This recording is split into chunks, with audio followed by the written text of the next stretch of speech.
Era la poesía con su cáscara mineral. Llegué un día cualquiera en una casa de luna alta y arenosa. Golpeé las manos y salió a recibirme una muchacha vestida de seda y silencios.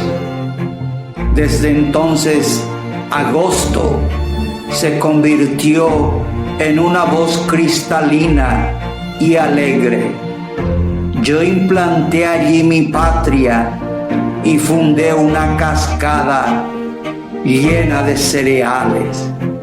Decidido y sonriente me puse a trabajar como un artesano para unir pétalo con pétalo mi gramática de flores y sílabas. Apenas hace un año de esto, pero ya he aprendido el idioma de los tercetos, la continuación de la luz, la alegoría de sus cabellos y la transparencia de la lámpara.